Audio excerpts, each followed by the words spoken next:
I'm just gonna jump right into the lesson and get started. So today is about the synergy that parents and children have together to reach salvation.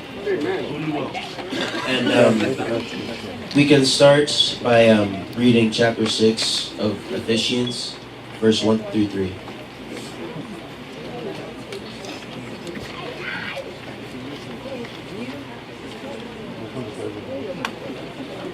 Ephesians chapter 6, verses 1 through 3.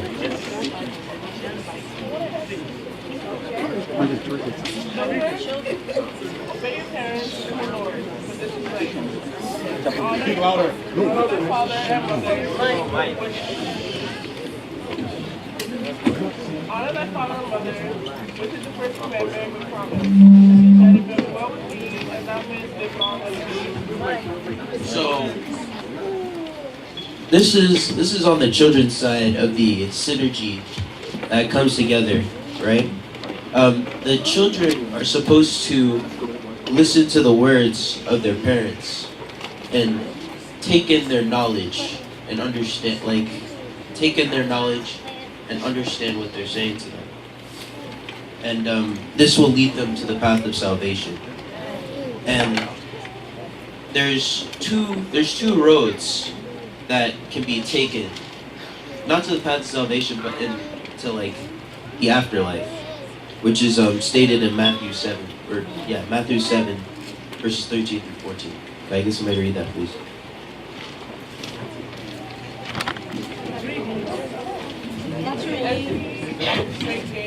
Enter ye in at the straight gate, for wide is the gate, and broad is the way that leadeth to destruction, and may there be which go in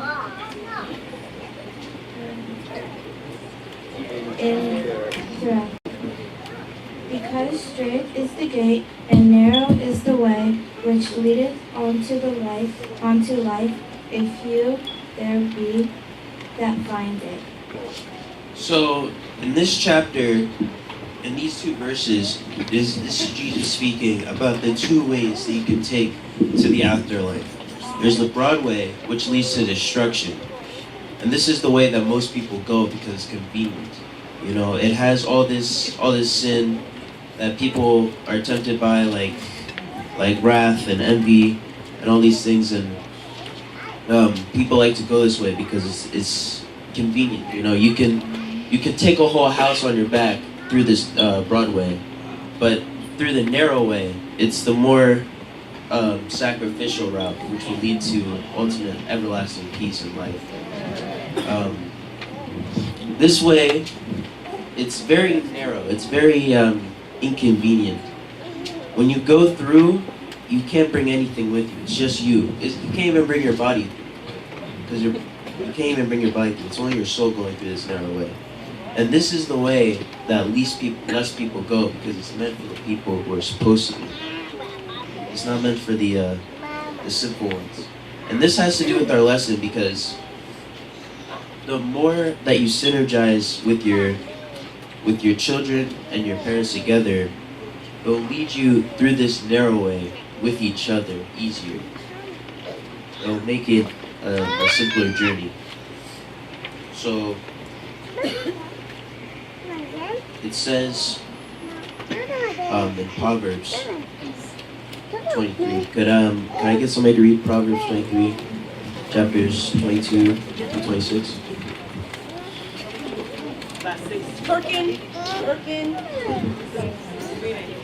Hearken unto thy father that begat thee, and despise not thy mother when she is old.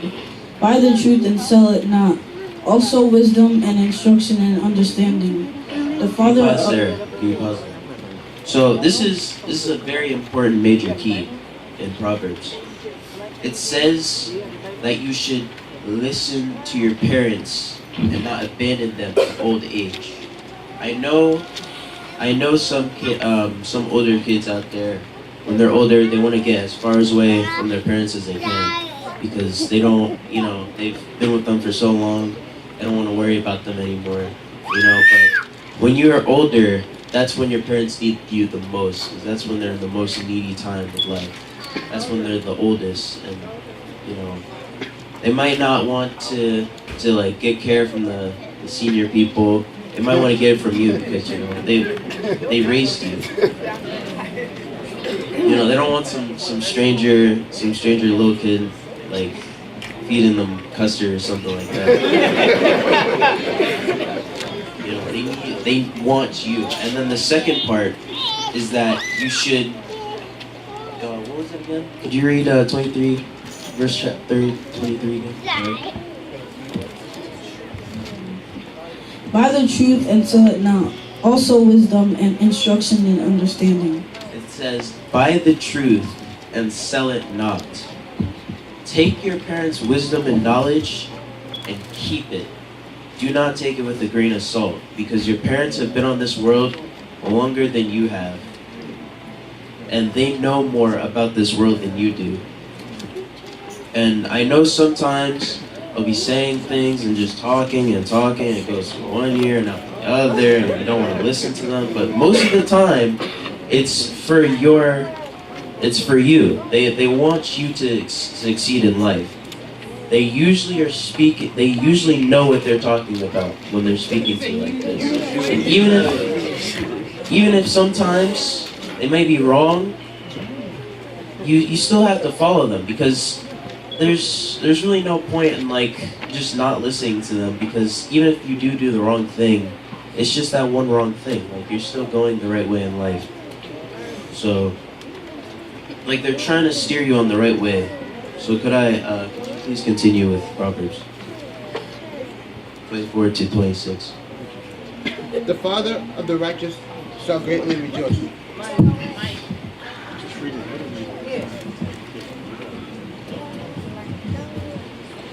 And he that beggeth a wise child shall have joy of him. Thy father and thy mother shall be glad. Wonderful. The father of the righteous shall greatly rejoice, and he that beggeth a wise child shall have joy of him. Thy father and thy mother shall be glad, and she that bear these shall rejoice. So when your parents are happy, God is happy.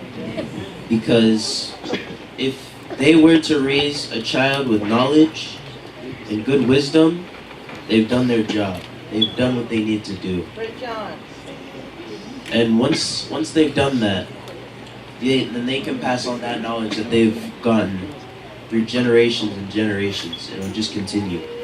And that is the way that God will want it. Because God is knowledge. You use knowledge to get closer to God. Now, a lot of people get knowledge mixed up with sinful things. There's certain things that don't have to do with knowledge, but are confused with knowledge. For example,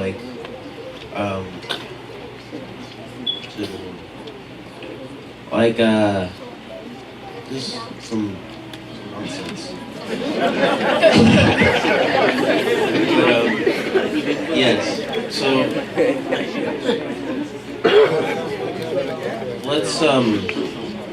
let's move on to Mark 9, please. 33 through 37.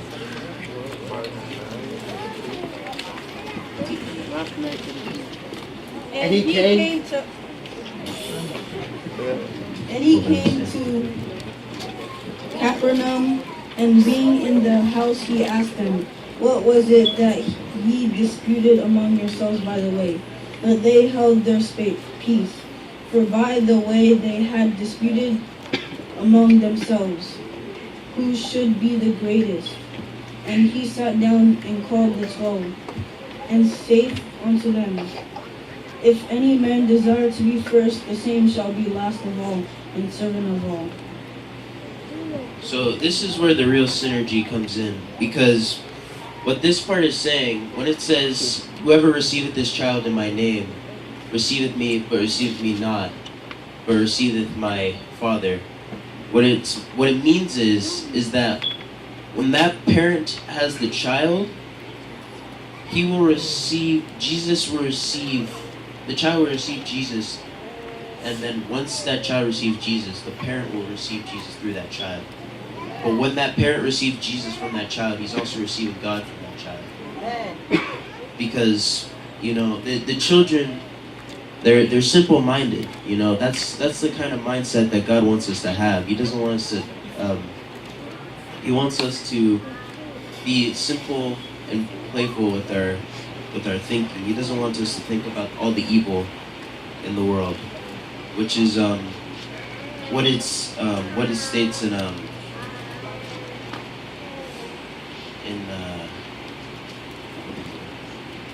it states in Escalesis. Sorry about that. Chapter 12, verse 1. Can I get someone to read that?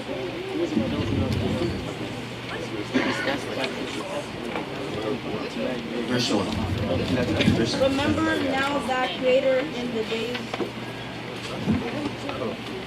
Remember now thy Creator in the days of thy youth, while the evil days come not, nor the years draw nigh. When thou shalt say, I have no pleasure in them, while the sun or the light or the moon or the stars be not darkened, nor the clouds return after the rain. So it says that remember thy Creator in thy youth, so that evil may not come near you.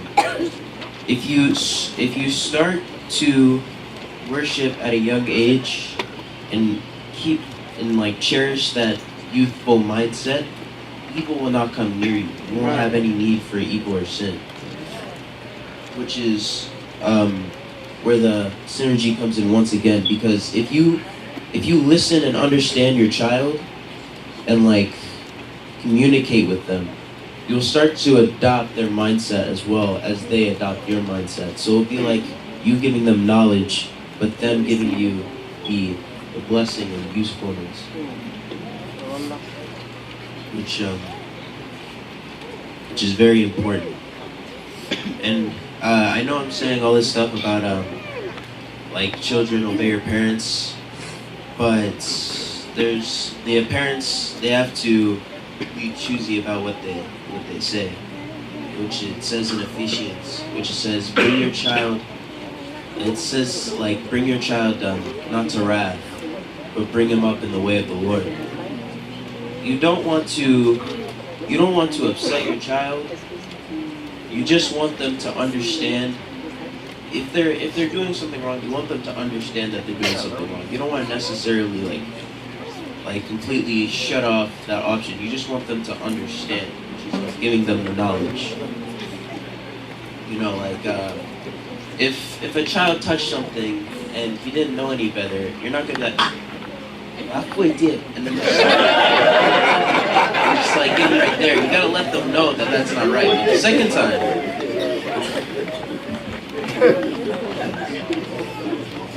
So you must listen to your child. And also, you must. It's very important to teach your child everything you can at a young age, because everything they don't learn in the house, they'll learn it outside the house the wrong way. You might not teach them about the birds and the bees, and they go to a friend and they tell them something completely different that they don't need to know about, and gets them wrapped up in the wrong crowd. So I remember once there's a time where my friend